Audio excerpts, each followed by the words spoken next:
very welcome to this podcast. That today I am going to introduce you to a very special woman that is an artist. She's teaching art, she's studying the art history in a way that I have never seen anybody dig into it before. And she's unveiling some really crazy stuff. And um, we want today to talk about especially teaching art. And I want to put her into the stage. She is here. Very welcome, Jane Evershed. Thank you. Wow, what a colorful surrounding you are. Oh my God, you're all color today, Jane. Uh, and I just had this really magic moment just 2 minutes ago before because you haven't seen the picture I have posted today with you, which looks like you just today. Jane, will you please tell me, where did you grow up? Because, Well, yeah. I was born in England, and at the age of 9, we left England to go and live in South Africa. So, as a child, I grew up in South Africa during apartheid, which really informed me because I looked around me and I saw what was wrong immediately as a young girl. Where were the Africans in my class, for one thing? you know and then I really started questioning the world from a very, very young age. I'm like, we're in Africa, where are the Africans? Wow. Was that in Cape Town or where was that? It was in Durban, the coast of In Durban. Durban? I did live in Cape Town for a while when I got older, but I ended up going to jail for protesting against wages for the African women, and I didn't like that, and I knew if I stayed there, I'd probably end up in jail for the rest of my life. So I left South Africa and I came to the United States. This is we have just been talking. Maybe we have other lives together before, but also that is connections in this life already, Jane. That is quite amazing because my really really good friend Lorette Lockett that lives is from Cape Town. She was kicked out of South Africa for writing apartheid journalism, and she was the owner of the hostel I moved to in London in '96, and I'm gonna have her on as well. And when I met her and moved into this hostel when I was 21, was when I realized that all the history that I have been learning in school in Denmark was not what I was told about, like from all these South African people I now got to know. Wow. Oh, that just so how old were you when you went to prison? Probably about 21. What happened was that these tanks came along and somebody popped up out of the top of the tank with a video camera. And then later on, they came to where I was living and grabbed me and threw me in jail. And so when you were doing this protest, was that were you using art already back then? Well, I was always an artist from a very young age, but I wasn't using art in the protesting sense. I was just there because I knew something was out of whack.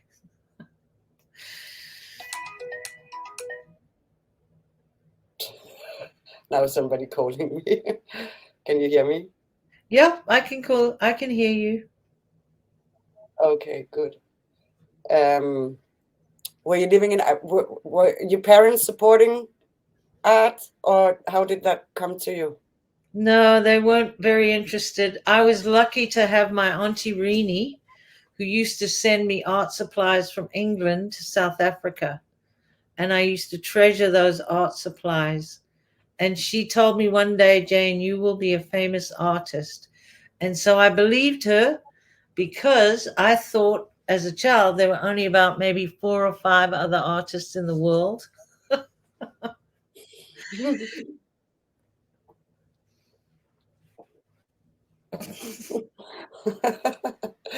And then what was it? Just painting, or did you do other things? Did I did, in it was mostly painting. And I started out as a young mother with two children and realized that I wasn't happily married and I would have to make a living from my art. So I monetized it. I So what I did was I made my art into posters and prints and journals and all of that. And I marketed them across the United States. And I was able to raise my children in that way. Wow, so you found something inside of you that was like so strong that you said to yourself, I have to live of this. Well, it was the only thing I could do.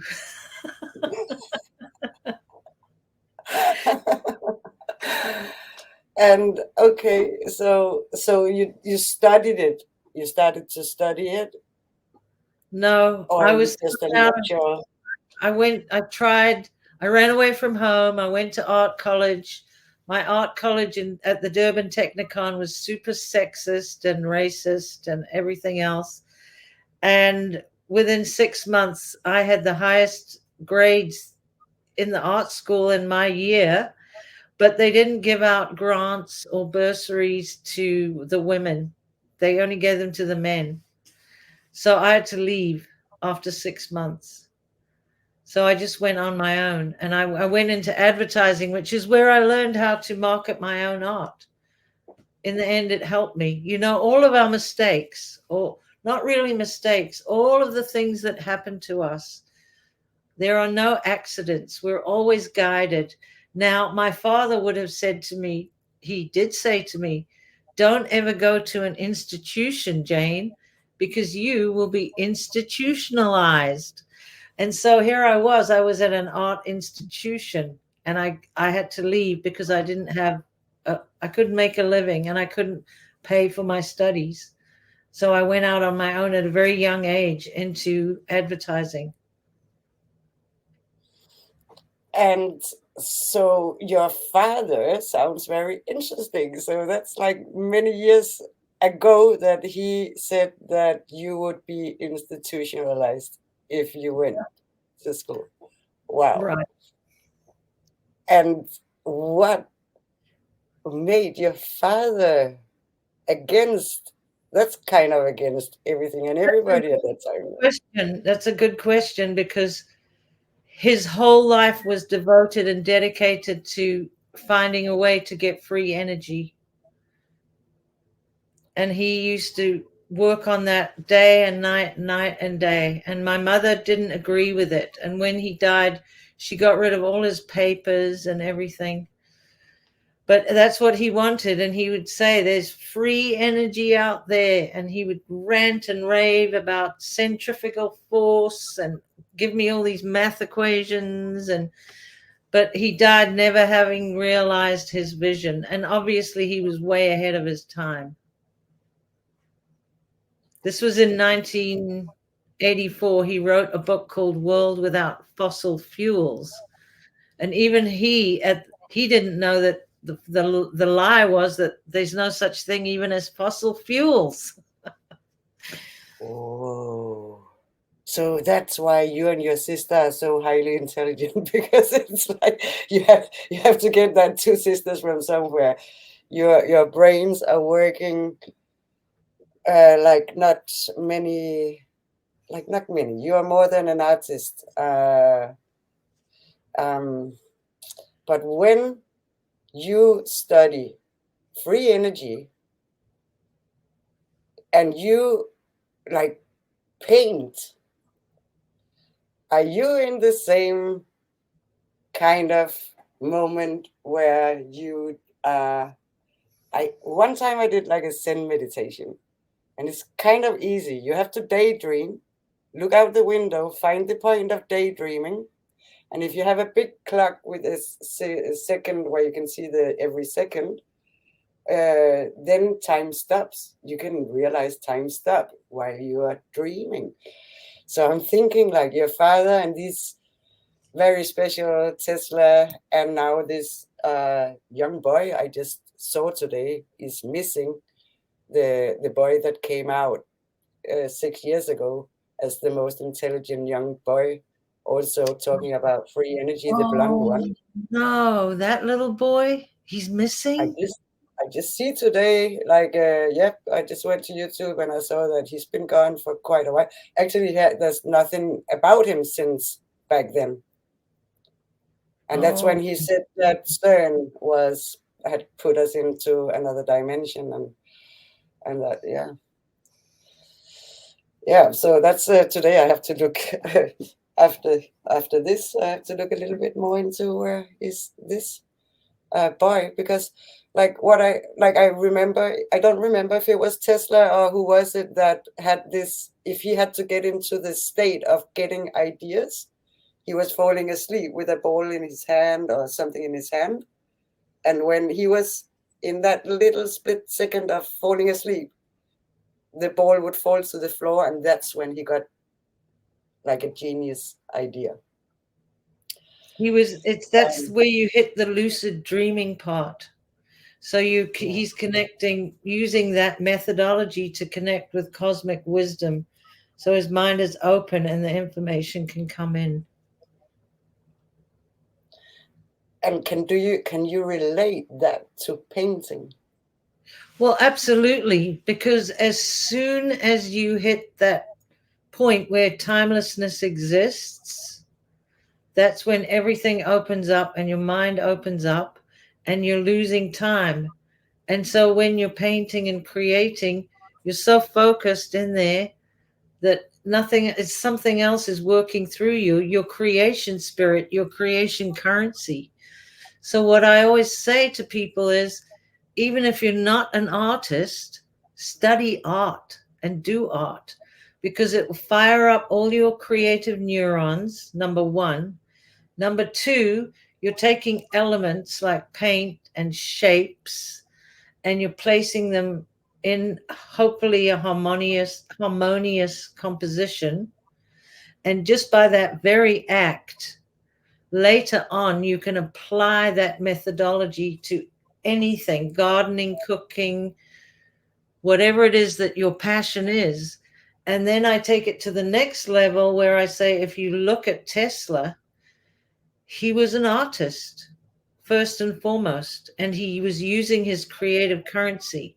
But his elements that he brought together were the ether and elements of the earth, and those were his art materials, and his canvas was so vast it had no limits to it. So he could just sit there and watch lightning bolts flying around all over the place because he was completely in control of his art materials. And not only that, he drew the structures that would create the free energy too. So those diagrams are pieces of art. That's the real art, something that functions on behalf of humanity in order to bring heaven to earth in some way. And then the way that he was bringing heaven to earth is that if everybody is free to create and not running around trying to pay bills, then you have heaven on earth. So in a way, it's all intertwined in that way.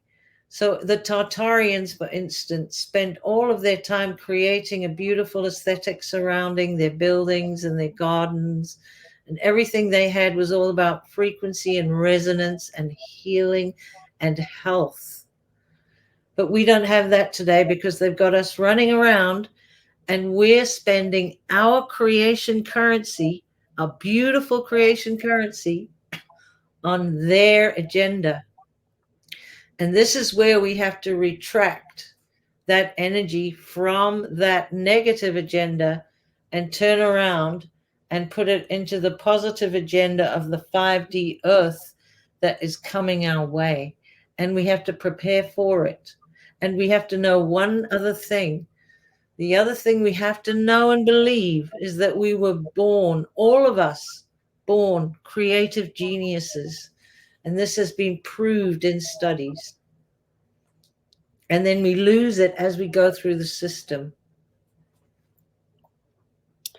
That's very, very clear. Also for me, like personally, I remember being into drama and drawing and all that until I was around 6, 10.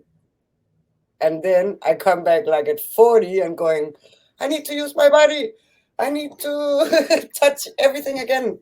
And um, yes, we are born with that. But you don't find a child that doesn't actually dance before it walks. It's like holding the table and moving the bum, um, and if you give a pen, it will draw and express And they itself. sing before they talk.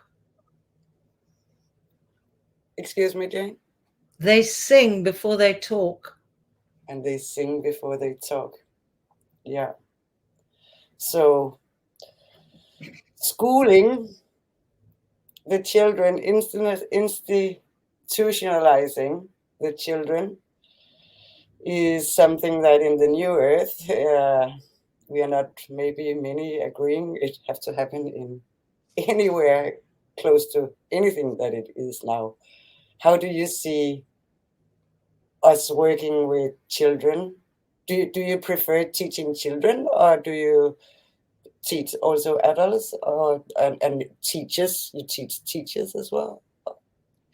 Well, the book that I put out is called SPLAT, and it teaches you how to teach art. It's all the 10 basic principles behind creating art.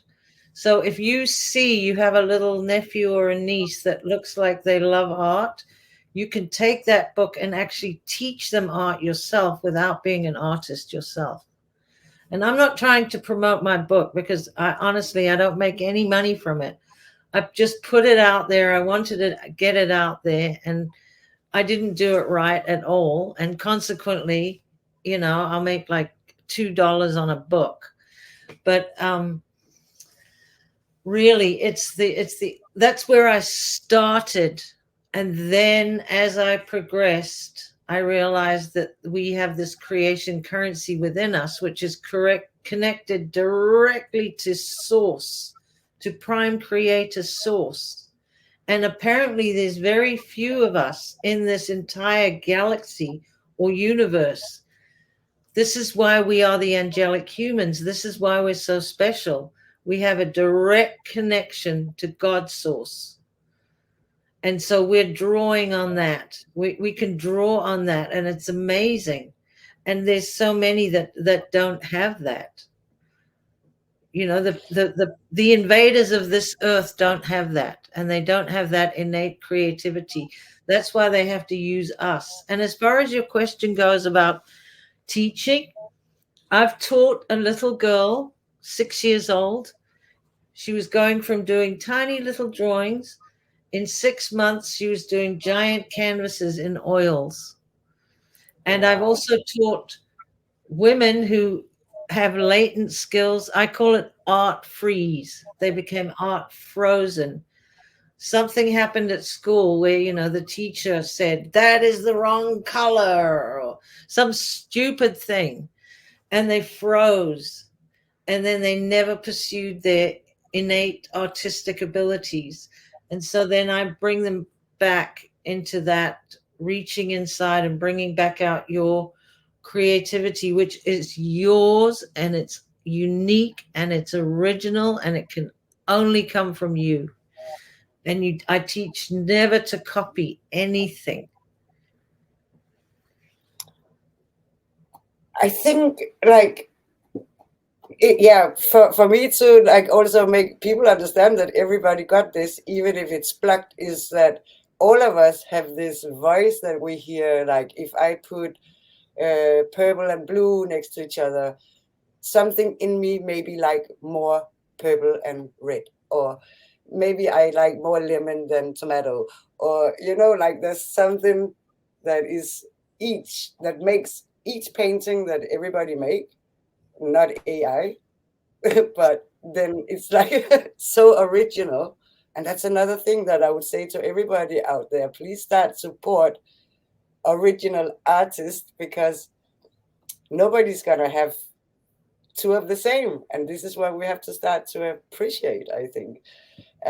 But to see your paintings behind you there, Jane, that is like, I paint myself, so I know how many decisions you have made to finish one work, and how many times you had to step back and think, it's missing a little white there, and nobody else would be able to see right now that, of course, that missed a little white there. Only you knew that it had to be Right. there, you know. And Yeah. that drive, do you have a method right for that in your book, like just for fun Yes, to I think what sets my art book Splat apart from all others is that it actually has a section on inspiration and how you get inspiration and where you get inspiration, so which interesting, many art books don't teach that.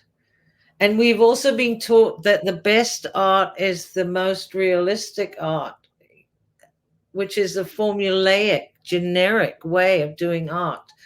And then the other art that we're exposed to is this modern art, which is, in my mind, overall, when you look at it and you go into museums all over the world, you'll see fragmented depictions of the human, or distorted and very ugly. And in my mind, this is just visual MK Ultra, mm, because yeah. there's no harmony and there's no beauty in so much of it. And it seems like artists are rewarded. The ugliest you can make a human being look, the better of an artist you are. And you look at Picasso, all of his portraits of the women that he loved, supposedly loved, are just slashed across and divided up and very ugly, actually, when you look at them. Yeah, I think it's because it's under war, like that he felt fragmented. I think, like, I think he felt maybe everything coming apart, No, or it wasn't up to him, the individual. It was the Rockefellers actually got hold of art, and they were the ones that chose the artists, and they were the ones that printed the art books, and they were the ones that made the art famous by printing the art books, and they were the ones who set the standard for art. And so it was all taken over. The beauty and the harmony of really beautiful art was banished from the realm of this earth by them in the Western world. when did this happen, Jane? Well, they were running around. They started out in the very early 1900s, even back in the late 1800s. And they took over education, the arts, everything cultural. And then they set up think tanks. And then they brought in the psychologists and the propagandists to lay out a format for the rest of the world and set a standard that we would follow. And then they instituted that into the schools, the learning systems, the colleges, and everything else, so that we would follow it. So that when they said that a piece of art was great, we would all have to say, oh, wow, that's beautiful, even if it was ugly. That's another thing, because if you look like at a child that tried to draw something, they would never try to draw something ugly just for the ugliness. They just wouldn't do it. So what do you think about that, Jane? Okay, so your father must have known definitely that the Rockefellers were a part of that institutionalization of all I of us. don't know. I don't know that he did. I don't know that the generation beyond mine knew about all of this stuff. I think, well, maybe they did. I don't know. It depends where you are in the upper echelons. Like you take an Einstein, I'm sure he knew what was going on in the background, but your average person didn't know that then. There have been many incredible geniuses that popped up very early on and told the truth, but they're very rare to find.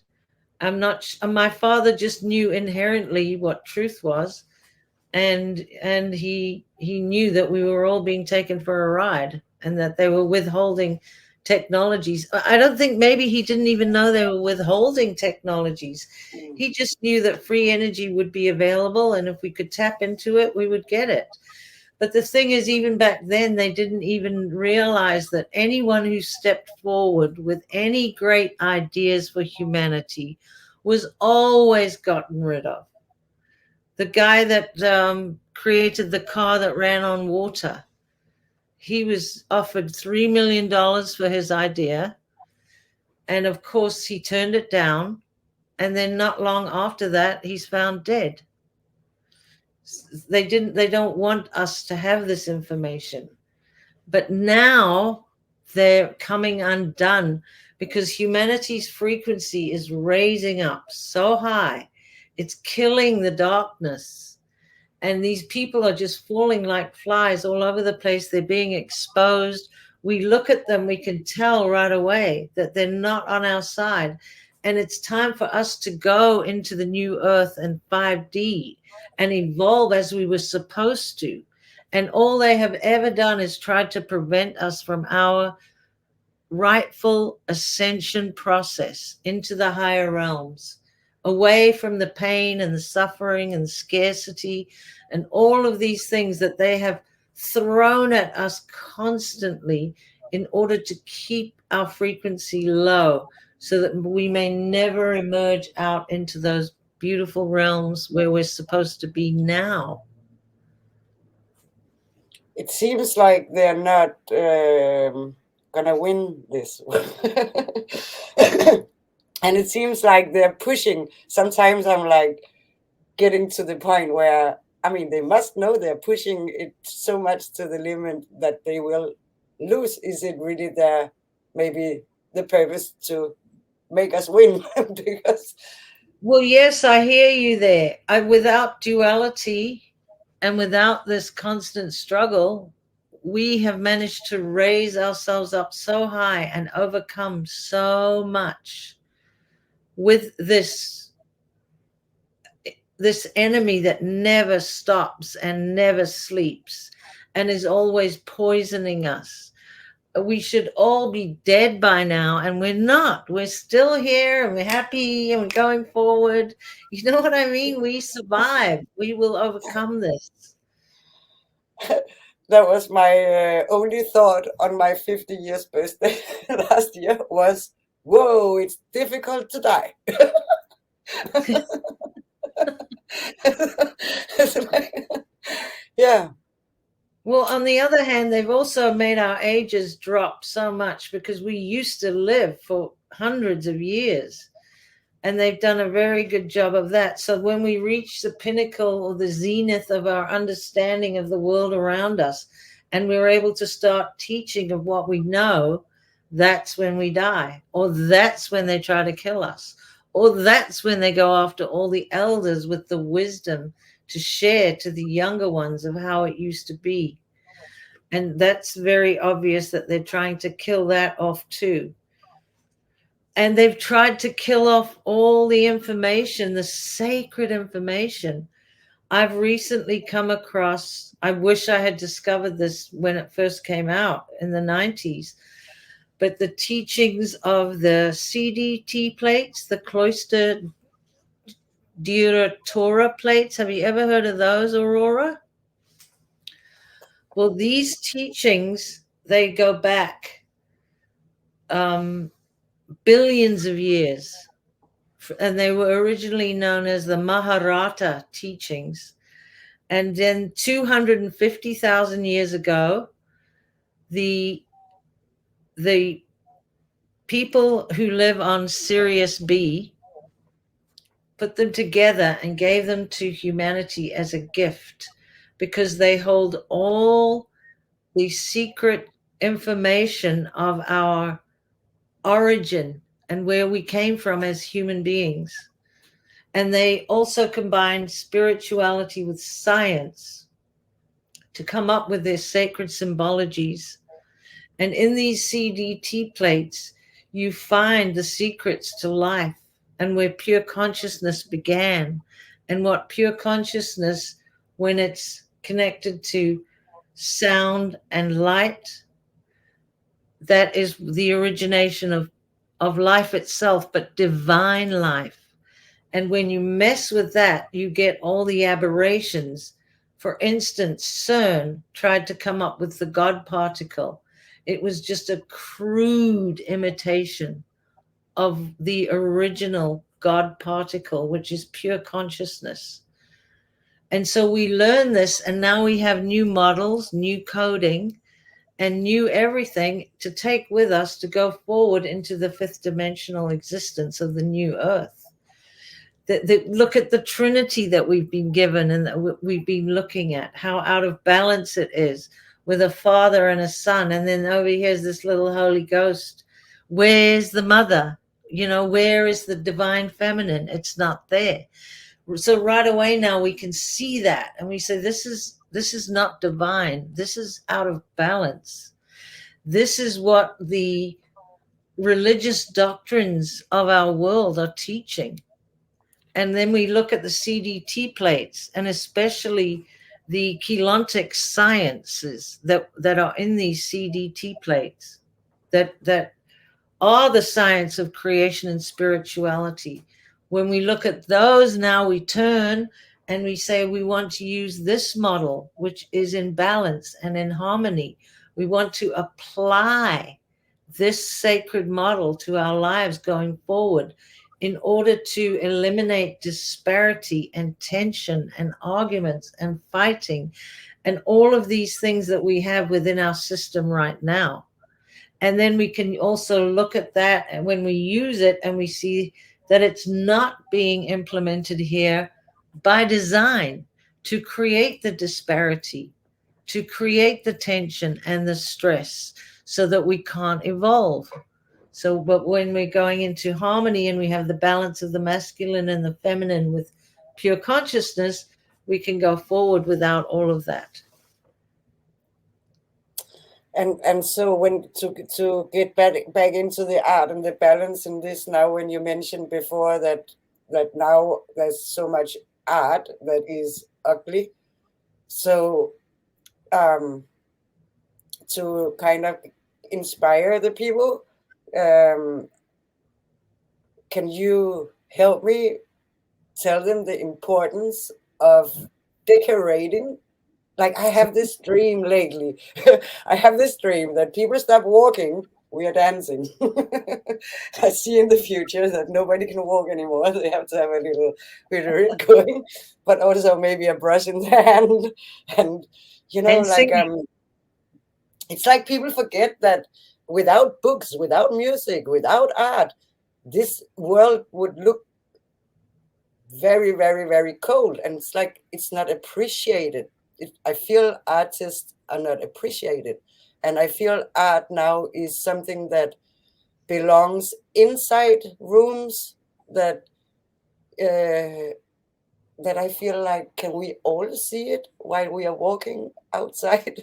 And I want, like, when I was young, I see that young people, they do graffiti in the train stations, and a lot of them were just tags because they are not seen.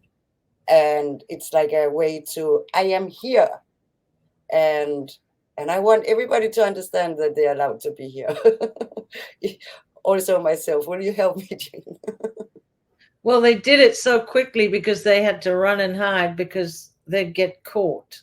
So that's number one. And then they were out searching teenagers and confiscating their spray cans, and because they had things to say. But then they'll take somebody like a Keith Haring and they'll promote him and make tons of money off him and put him in all the art institutions, but only one. But all the other people running around trying to do the same thing, no, they're criminals. It's so warped. We should all be free to create however we want. And it's all about the aesthetic and the resonance that comes from the art that is created, or the garden, or the song, or the building, the structure, the home. You know, we all living in these square buildings, which, you know, the energy can't flow within them. We look outside, you know, you have to spend so much money to buy beautiful plants for a garden. We should be exchanging and giving them to each other and helping. Our aesthetic around us has a huge impact on our mindset, which is another reason that they destroyed all the beautiful Tartarian buildings during the two wars that we had. One of the main reasons was to destroy those buildings. And they destroyed all the bells with the beautiful resonance coming off that was healing everybody. And they took it all away at their big reset. And then they imported all these people into these empty cities, and they indoctrinated them to start off the industrial age and to start off the world of absolute consumption and materialism, and to base everything on money, so that everyone, all they were focused on was, does it make money? Does it make money? Oh, art. Oh, you'll never make a living. Only 5 people will. And those 5 people, they'll be able to sell their work for 30, 40 million euros a piece. But you will never make a living from art unless it's for advertising and commerce. Oh, then you will, through designing for us to sell more products. That's the art you need to do. I just saw today an article in Denmark that the art academy that only take 50 people a year, I think. And I applied like 25, 30 years ago, and I sent them in a pig with a medal on, and they didn't want me. But now they were asking today for more provocating art. What do they mean by provocative? Yeah, I think that everything that I kind of see coming out from them and that I see of sculptures on the street is very provocated already, seeing with my eyes. Well, there's a whole area, Aurora, and it's called shock art. And the things that people do in that art and sell for thousands and thousands. I've seen poop from an artist that was now covered in gold. I have seen horses that were cut off at the neck and came off the wall. All sorts of horrific things that children are allowed into these art galleries. You know, there's no restrictions. So the father and the son and the mother and the child are all walking around, and they come across, you know, the corpse of a beautiful animal with its head chopped off. That's shocking. That's diabolical. That creates trauma within that child. And the child sees the gold poop and says, what is that? And the father has to say, well, it's somebody pooped and they encased their poop in gold. And the child is thinking, what? Why? You know, that you could take that gold and you could feed all those homeless people living under the bridge near my house. You know what I mean? It's so bizarre what is going on with art. And so we need to reclaim it, and we need to recognize the artists within our communities, and we need to herald them, and we need to buy their artwork and support them. And before they're all gone, because AI is out there taking over art like nobody's business. And you could tell when it's AI art because it's too perfect. And not only that, AI is allowed to crawl throughout all of the web and steal and take from every artist. And they can steal a whole style, and they can steal a whole palette from another artist. And there's no copyright infringement on them or anything like that. And they can put it out there. And then it absolves the human from being creative, because, oh, now you can just press a button and you've got a whole video and a narrator and all the art you want in it. And this is stealing from our creativity. So they started by giving children, you know, games and phones, so that everything was coming in like that and nothing was coming out like that. Their own creativity became stifled and buried. And now it's to the point where you sit at your computer and you click a few buttons and you've got what you want. And this is killing human creativity.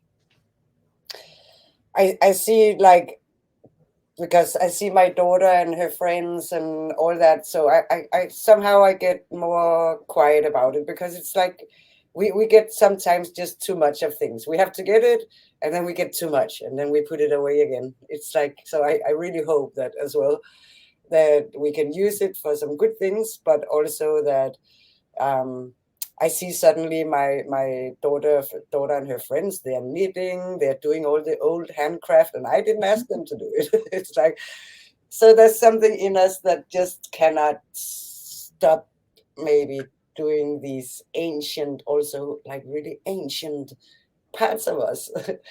um, I just want to get back to, like, I don't want to break this beautiful just here, but I just wanted, because you said that before with the art galleries, and I just want to say that in Denmark we have had Marina Abrokovich, what's her name? Yeah. This Romovic. satanic, yeah. She's been here for many years in Copenhagen. She's been in what is called the Black Library, the Black Diamond, which is the Royal Library, and she's been in one of our biggest art exhibition places, Louisiana. These two places, she have been constantly for 5 years. And Well, let's tell your audience a little bit about her so that they know. So they She know. often works with blood. They say it's the blood of pigs. She splats it all around. She does rituals with the blood as well. She does many, many strange things. And they do rituals where you may have seen them, where they have a fake body lying in a pool of blood. And I'm not sure it's fake. It looks so real. well, it's very demonic and it's awful. And she's highly praised and she's a very, very famous international artist. And we have to stop saying this is great art and we appreciate it. We have to put our foot down and say that's not art. It's just demonic ritualism. And we turn away from that and ignore it and go to our own local people and our own artists, create our own galleries. But this is people with a lot of money that somehow she's getting exposed. Everybody, not everybody, but a lot of people must have met her. And I see also comments from people who went to, with their children, to the art gallery and meet this really disgusting. But it's not. But it's the galleries. It's like when you say we have to stop it. I see people who activists who have been putting paint on paintings. What do you? How do you think? Should we just let her be there? Let them have their galleries in the royal arena, and let them do it and turn the other chin around, or should we actively just put around on the streets beautiful art, a lot of it, or should we make activism against it, or what do you think? We can do it all. We can do it all. I think it's better to move away from it and focus Mm. on how beautiful you could make something, because those people are shriveling up and dying because their energetic signature is so weak and it's fading by the day. And the feminine frequency also is rising, and the feminine frequency is much more nurturing than the masculine side of it, the patriarchal, the hierarchical realms that we come from. Because originally, when angelic humans first came into this realm, there was no hierarchy, it didn't exist. There was equanimity, and we each were all I don't like the word equality. I like the word equanimity. We were equanimous, and there was the balance of the masculine and the feminine and their energy together, complementing each other. But with a hierarchical system, what came in was, you're better than me, they're better than you, this is how it should be, this is great art. All of that came in. And so as we walk away from that and relinquish those, mostly it's all about ego, I think.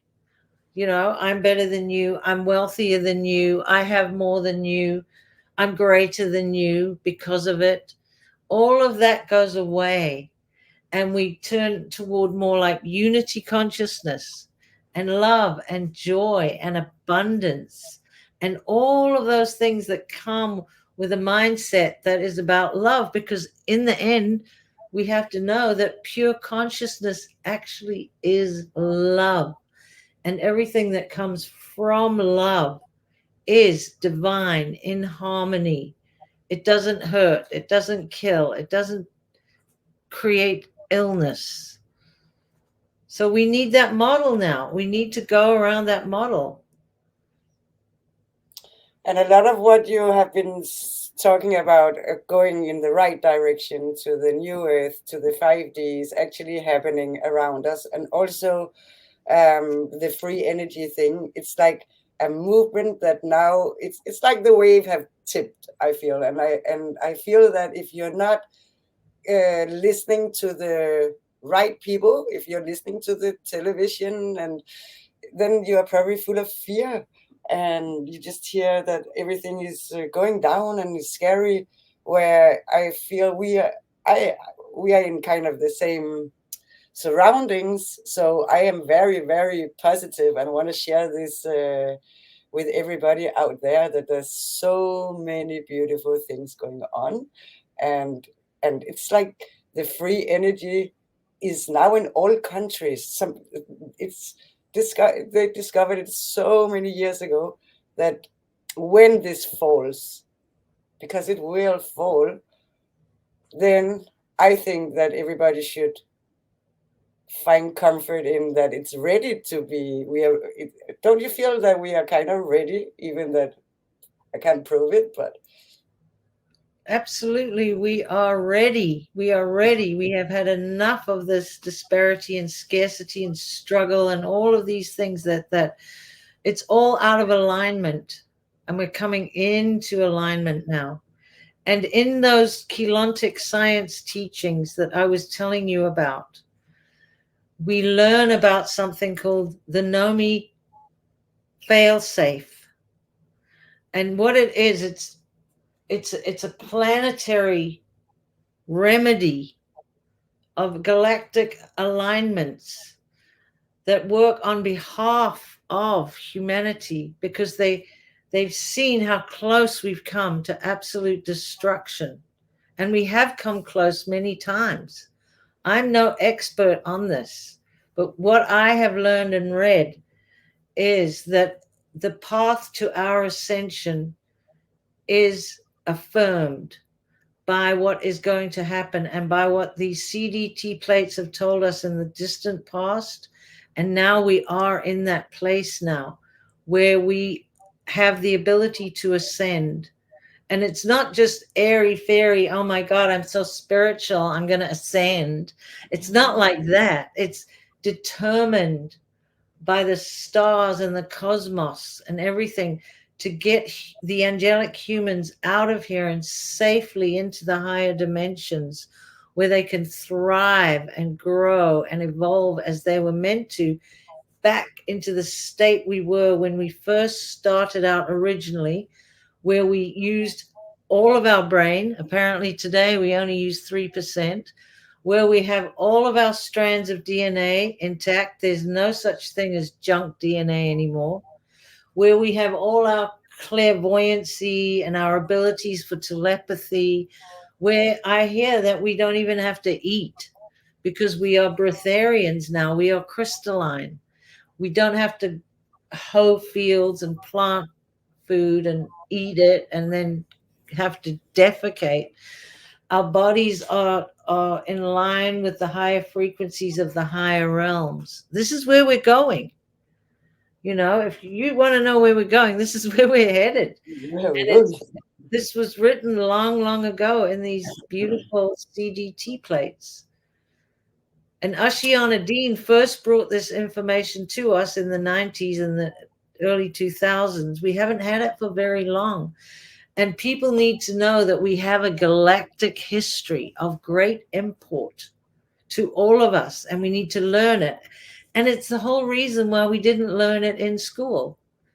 And another reason we didn't learn it is because it's so empowering for us, and we realize who we really are, and we can become our authentic selves and understand our purpose for being here, because most of us don't know.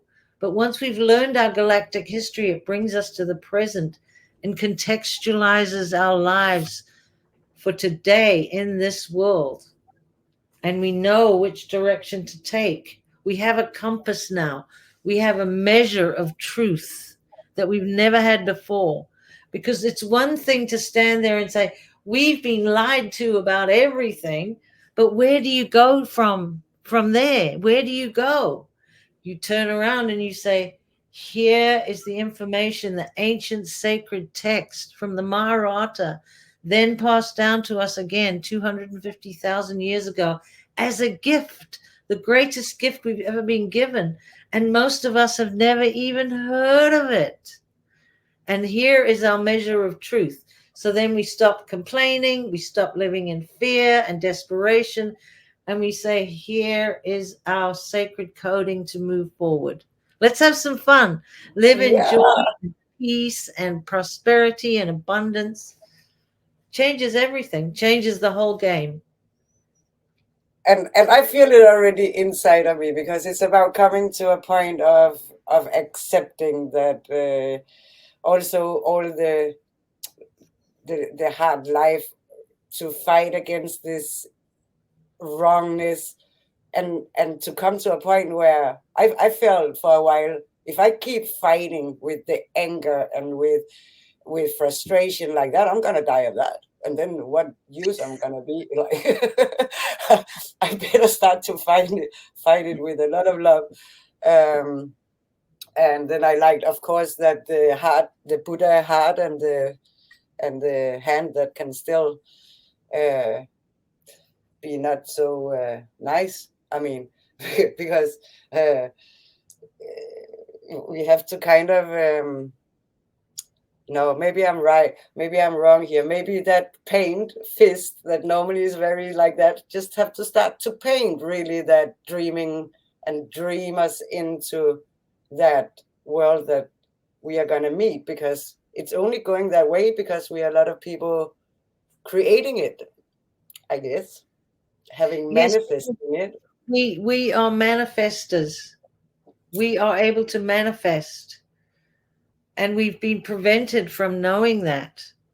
And so it's just up to us to decide, what do we want to manifest. But when you're living in fear, your ability to manifest goes away. And also, if you fear death, if we all decided one day we didn't fear death because we knew we were eternal and we would live forever, then it would change the game. We wouldn't be running to big pharma and these hospitals and talk about, my doctor said this and my doctor said that. We would completely lose that association, and we would take on healing for ourselves and say, I am human, I am connected to Prime Creator Source, and I have the ability to heal myself. I have the ability to heal my entire body. If we believe that, we can manifest that. I spent time back in 98, 2000 with the Aboriginals in Australia.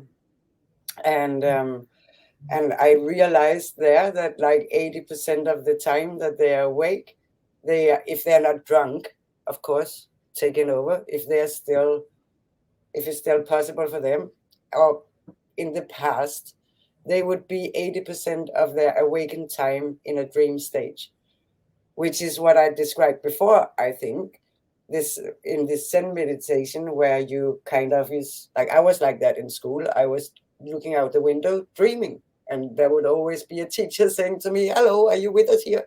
I'm like, "Not really." Uh, and in that dream time, I could be running around on the playground. I was sitting on a chair, but my mind was flying or running around and doing other things. And if we are very conscious when we dream, when we sit and lean back, people call it maybe meditating. They consciously sit down and go into a state. I'm not really good at meditating because I think it's just such a natural thing for me to just like go out there. And then like really dream. I think it's really, really difficult, Jane. It's like one of the most difficult things is, what do I want? What do, and then to answer on somebody else's behalf, what do we want? It's very difficult. I remember my first awakening happened in London in 96. And it was because two boys were asking me, what do you want? And in the beginning, I was like, I want a sandwich with pepperoni. And they were like, no, this is not what we're talking about, Annette. I'm like, okay. And in the end, they went deeper and deeper, and they were pointing to my heart, and they're like, what do you want? And it was in one split second that I realized that nobody, I was 21 at that time, that nobody never asked me that question. Wow. And it freaked me out. So I was like sitting on these stairs, like freaking out. Oh my God, how is this possible? Nobody never asked me that. And when I finished freaking out over that, I freaked out over, oh my God, I never asked myself that. So for 21 years, what's going on? And they were like kind of laughing at me, and they were like, you don't have to answer now, but fast, kind of. This was the day, actually, Jane, that I decided I wanted to learn to paint. Because this hostel in 6 floors, we lived right next to Princess Diana, like in Queensway, like 100 meters from her. And that hostel was painted from in all the floors from backpackers who could paint. And when they kept pointing, I was like, I don't know what I want. And then I was like, oh, but I want to paint. I want to be able to do that. So I started very late because that was totally taken away from me. I was sitting in high heels in an engineering office making the first GPS systems before that. And it changed my life. That question changed my life. So if we have to dream the future, how it's really, really difficult. It's something that I think we should continue asking ourselves very often.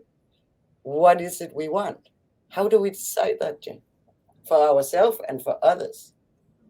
Well, like I said before, we're using the sacred symbology from the CDT plates about the Keylontic sciences. We see it all starts with pure consciousness and the energy of the masculine and the energy of the feminine. And all creation comes from sound and light. So if you look at that and you say, and you know that pure consciousness is actually love, then that's your starting point.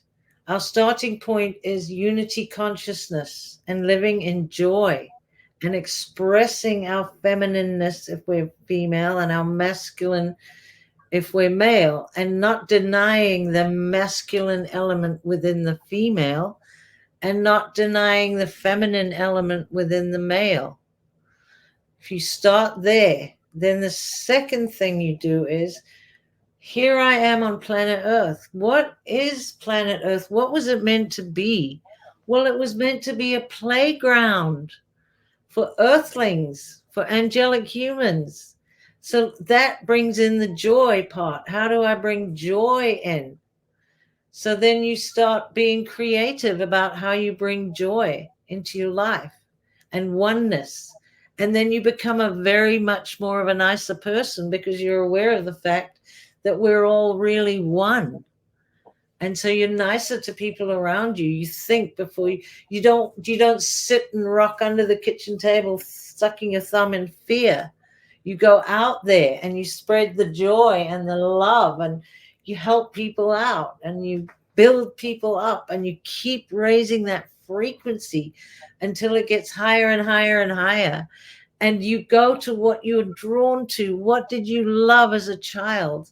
Did you love playing in the garden with plants? Did you love playing with animals? What did you love? Did you love paints? Did you love singing? Go to that. And then from there, you can build and build and build who you really are, what resonates with you. And you know the things that don't resonate with you. I would never want to be an auto mechanic and lie under a car and look at filthy, rusty engines and work with grease all day. I know I don't want that. But there's some guys out there, they're like, hell yeah, give me an engine. I want to overhaul it. You know what I mean? Each one to their own thing. So that's how you start. And then people will be so much happier because they're doing their passion and they know Yeah. why they're here. It's just inside them. The only thing that makes me a little worried in this case is, for example, this rat experiment that I think maybe you have heard about, um, where rats get abundance. They get all the food they want. They get everything they need to strive, and then in one But generation they start to behave strange. they're in a control group and they're still imprisoned. And it's not so much abundance, it's more as gluttony, because abundance encompasses sunlight, fruits growing on trees. It eliminates the whole idea of scarcity, because we live in a world of scarcity. That's why they told us that oil was a fossil fuel. This is why they want to promote scarcity. We'll never have enough. We're going to run out, because it creates that fear. So when I talk about abundance, I am talking about the natural abundance that this earth gives us and is so giving. And the free energy that comes from the ethers above to us, all of that represents abundance. It's not gluttony in a control group with the rats enclosed in a cage. Okay, thank you so much. I am finding it so much more easy now. Yeah, because that is just like um, we have to have it really good here. We have to enjoy, and I see just a lot of people right now, yeah, being in that fear. They're confused, and I have musicians in my house now. There's a band playing down in the other end of my house, and it's like very young people that started 3 years ago. Nobody could play music, and they just decided in one day, I'm going to take the guitar, I'm going to take the piano, I'm going to take the drums, and 3 years later, I would say I'm proud of knowing them. It's like, so yeah, like, what is it? Oh, that's interesting. Like, what is it inside of us, Jane, that have that fire? What is the fire that makes us even step out of when we have been institutionalized or worked in a company for 30 years that was very strict, and then suddenly something happens? Something happens. I cannot explain. Well, because we've had our memories wiped each time we come back, and we've lived all of these amazing lifetimes where we've done incredible things, and we may have died horrible deaths. But as it is now, we're beginning to remember who we really are and the other lifetimes that we lived. And if we're open to opening up to that, we'll know even more who we really are, because we remember what our mission was before. And we build on that. We build on that more and more and more, because what's the point of coming to Earth and just dying and not knowing, not ever knowing all the lives that you've lived that have brought you to this point, this sacred point in time where we know, every one of us knows this is it. This is our last chance. You know, the earth has been destroyed. Mother Earth herself is, her back has almost been broken. She's been dug into and absolutely raped for every resource that she has. And also we've been blamed for all the mess and the devastation to the earth, and we are the problem. No, we're not the problem. It's these industries that do the Exxon Valdez and spread all this oil all over the ocean. It's not us. We make a very small imprint on the earth as humans compared to these huge corporations that run everything, gouge out the earth. It doesn't even come close. So I don't want anyone to feel guilt about having children. There's some people who say, I don't want to have any children because humans are destroying the earth. Well, that's what they want you to think, because they don't want your beautiful children running around enjoying this earth. They want to own it for themselves and make it into their playground. It's ours. Are they humans? What do you think? I don't think they are. I think they're human hybrids that are working for even a greater off-world design of what they want the earth to be, because they want to own it, because they feed off the energy of the earth. They harvest our energy in so many ways that this is the reason we find all these tunnels full of children that are being rescued now. And this is, I call them the super AI out there, and they sweep around the universe and they look for biological planets such as ours, and they invade them to destroy their organic beauty, and they feed off that energy. And for them, they need workers here. So what do? They create these human hybrids like the Rothschilds, the Gateses, all these elite families that are in control of all the businesses and the operations and everything. Those, you I don't want to feel sorry for them, but that's who they work for, and that's their lot in life. I'd much rather be an artist running around painting than be one of those creatures who will never ever ever find who they really are. In the end, they turn to dust and go back to the original place where they came from, and they have to start all over again. Yeah, I feel like actually I had like a kind of a trip out of my body when I was played quartz crystal singing bowls in water 13 years ago. And what I realized, I left my body and I became an orb out in the universe. And the first thing I realized was that there was souls, other orbs, lights that was a lot brighter than me and a lot faster. They were just like, feel. I'm like, okay, see you later, alligator. That's too fast for me. I'm fine here. And then the same under me was very, very low, like in all levels, all the levels, like in all levels. They were everywhere in all the, yeah. But that was very, very low energy. It was not very bright light. It was not moving very fast. um and I don't know if these people that are running this are a part of this, because if they are humans, what I think they might be missing is the empathy.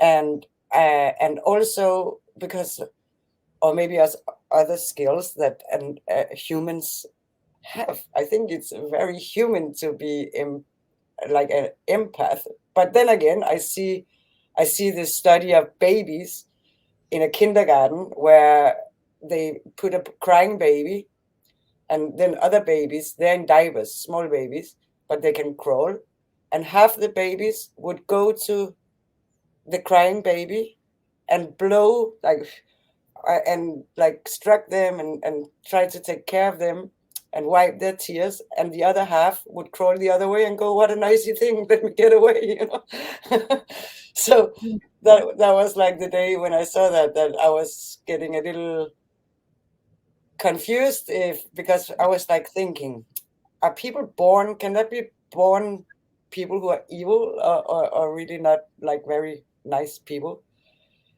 But it could just be the empath part that they're missing. And if they're missing that, it's very difficult for them to go and understand what you want with your colors. But they want to understand, but they can't. So could that be why Rockefeller have made all these institutions that we are all going to university?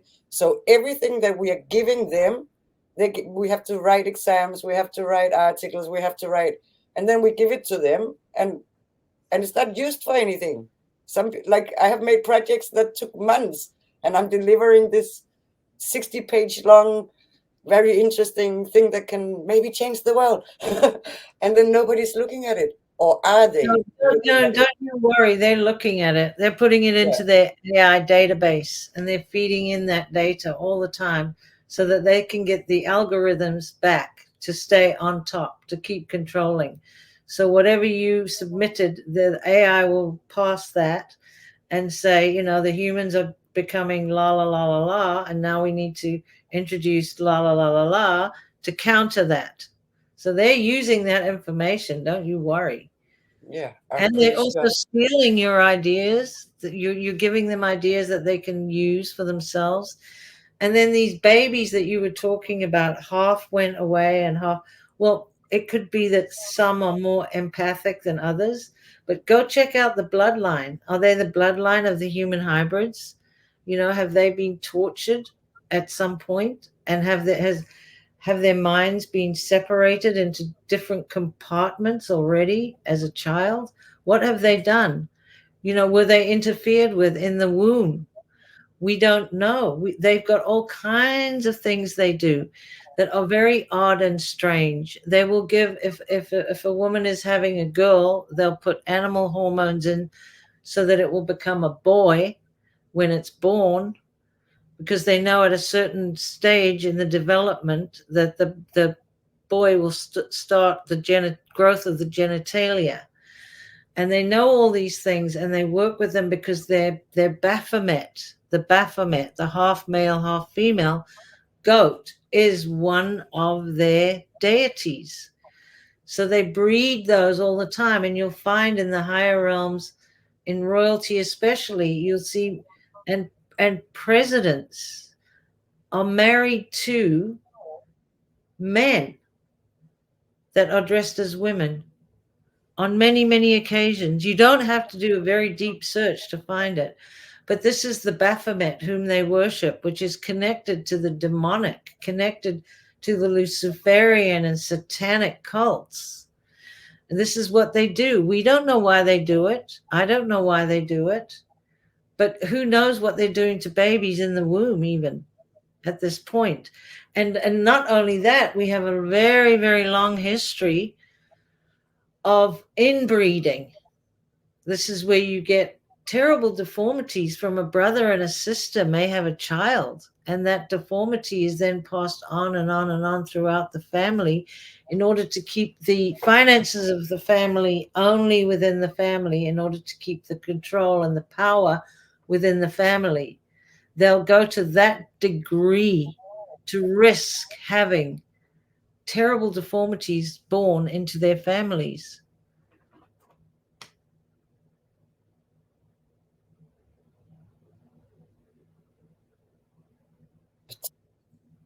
That's just yeah. I follow that all the time, and I come from a country with a royal. We have royalty here. I lost actually all my family connection when I some years ago said what I think is happening with them, and but it's really falling, because yesterday I saw some investigations, and for example, in the big Madeleine McCann case, is now an investigator from England that have found so like really direction, like the company names that all is directed to the child trafficking. And one of the names that I stopped when he was scrolling all these was DK Foods. And if I'm Danish, if I was not Danish and I was watching this American or English show or whatever it was, I wouldn't have recognized it. So I go, DK Foods. Okay, it's a British company in Poland, but I'm Danish. DK, that's Denmark. And if I look into DK Foods, it's for Danish crown. This is our royalty. And this is all our sausages. And now they want to make pizza toppings.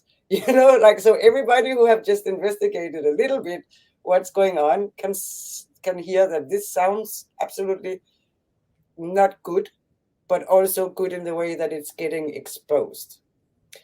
And but I really don't want to talk too much about that today. I want really to have the last two important questions before that we finish today, because it's about art really, and I would really like, after we finish today, that somebody gets inspired to start to do something that maybe they sit and, yeah, even my mom, I remember her painting when I was young and she don't remember, and then suddenly she won it again, 74 years old, but she's blocked and she knew she was blocked.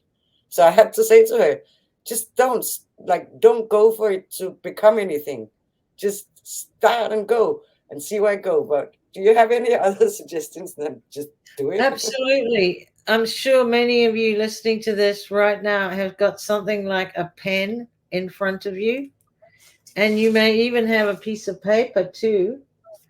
So pick it up right now and listen. And as you're listening, just let your pen ride around on the piece of paper. Just let it go. You don't even have to look at it. Whatever you're doing, maybe you want to glance down at it every now and then.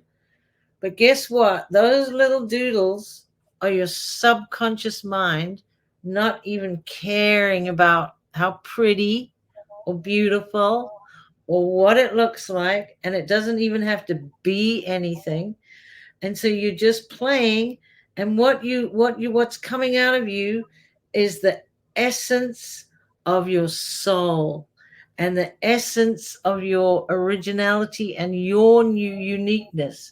And your little doodle, no matter what it is going to be very different from anyone else. I sit here and do doodles all day long. I never stop. Here's one. And Wow. and whatever comes out, now you can take that doodle. Okay, just this one I did while I was saying that. You can take that and blow it up big onto a piece of paper or a canvas or whatever, and just color it in.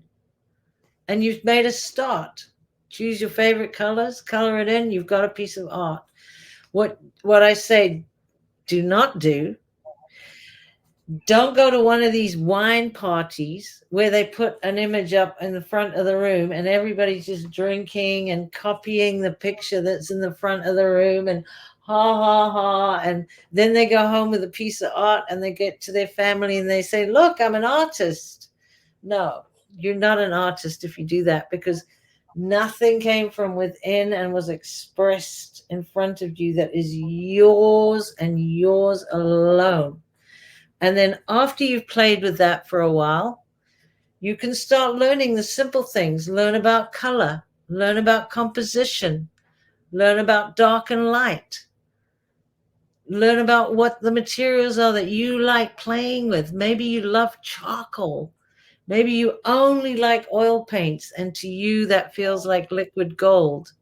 Maybe acrylic paint dries too quick. Maybe you don't like the waxiness of crayons. You go find your own art materials. Experiment and play. You don't ever have to pretend or tell anyone that you're an artist. You never have to show anyone what you've done. It's you. It's you and you're playing. And that's all it is. It's between you and your art. And then when you feel comfortable and you've found a little bit of a rhythm and something's coming through that, wow, this feels right. This feels like me expressing myself. not trying to copy anybody else, then maybe you can start hanging your art up in your house and looking at it. And the more you look at it, the more you see it, the more you gauge it. Those are the steps I would say to take right now. Learn a little bit about composition and color, and you could be. It's a very simple thing. They want you to think it's really difficult and really complicated, and if you don't get it exactly right, absolute failure. Keep away from all of that talk and just express yourself joyfully on the canvas. Yeah, it's funny because I can draw portraits realistic, and I had a friend the other day who was like, "But did you look at something when you did it?" I'm like, "No, I just drew Nikola Tesla out of nothing behind my closed eyes." I'm like, "Of course I was looking at something." It's like, what do you think? It's like, so people really think that it just a drawing, pencil drawing of a portrait that is very detailed maybe took 10 minutes. No, it took maybe 5 hours, or Yeah. take your time. And also I have been, yeah, I want to just add that to you out there if you're interested, is that I have been teaching in drawing and photography, and I always start with teaching to learn to see again. Like Mm. you said before, what is this material made out? Because when we are after 3, 4 years old, we have seen most of things in the world, kind of on TV or wherever. We have seen it. We also had it in the mouth. We have touched it. After a while, we forget. It's just, that's what it is. It's a lamp, it's a table, it's a glass. But when you want to start to draw it, or even if you don't want, but if you want to pretend that you want to start to draw it, then you have to start to see the glass, that it's white, all the reflections are white, all the black is black, all this, it's blue down here. And start to see again a tree, touch it with your fingers, get childish Texture. again. Yeah, the Yeah. texture. Well, this morning I was with my grandchildren and we took a canvas out into the garden and they were painting away. And one of them grabbed some grass and he just loved the way the grass stuck to the paint. So he was running around grabbing grass and putting it all over the painting. It was beautiful to see. Yeah, I actually I saw as well. I think he was 15, like a 15-year-old boy who was a little too cool to be around all the girls in the art class that day. And in the end, I just found him enjoying so much all the paint on his hand that he was sitting watching it drying out. Like, he was blowing on the paint. And he was becoming like a little child, and he was making to his mom his hands. And mom is for sure going to be so happy, even that he's 15, to get the hands. But for me to, as a teacher, to see him enjoy that moment of the paint drying on his hand, this is what it's all about, actually. No, that's another thing I say is if you're not, you can't force yourself to go and do this. If you're inspired, you have to be inspired. Don't go and force yourself to paint and make something.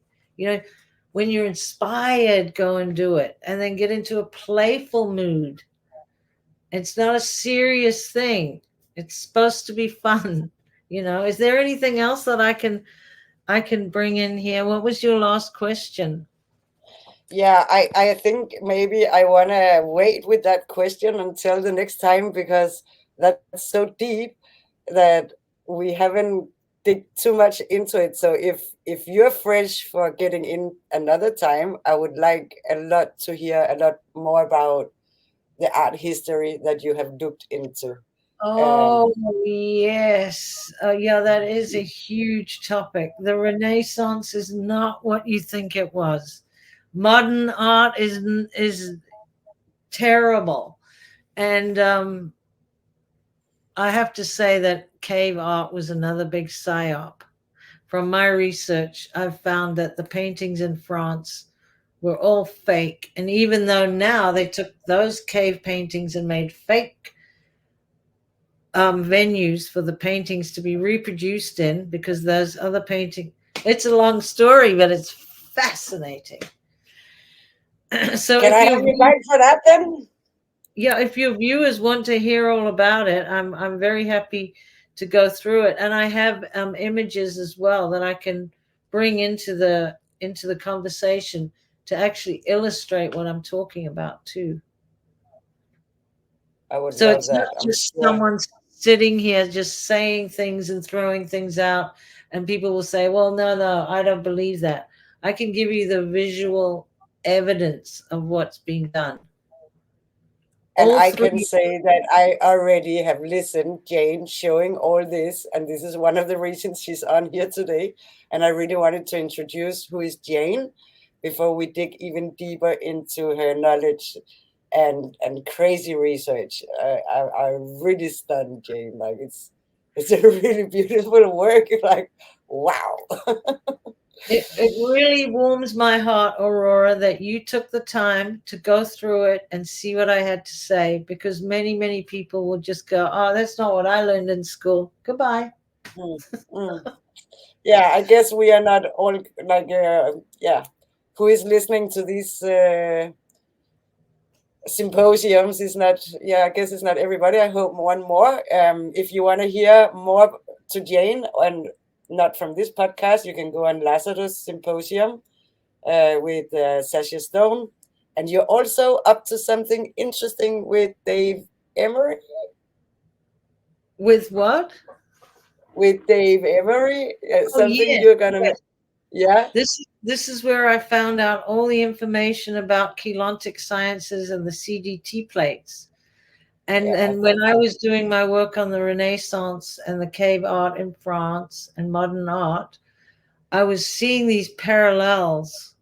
And when I learned what was in these CDT plates, everything it affirmed my work. I was suspicious of many things, and I could see why I was so suspicious of what they've been telling us and what they've told us about our creativity.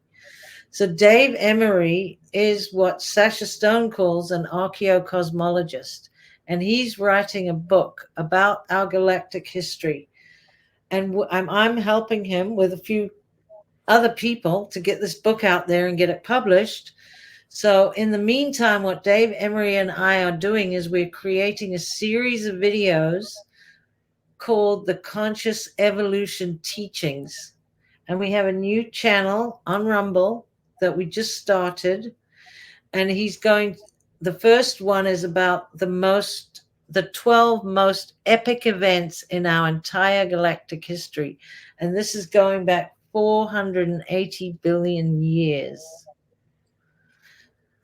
So those are going to be very interesting. And I'm more there to facilitate Dave to tell his story so that he can show people exactly what his book that's coming out is going to be all about.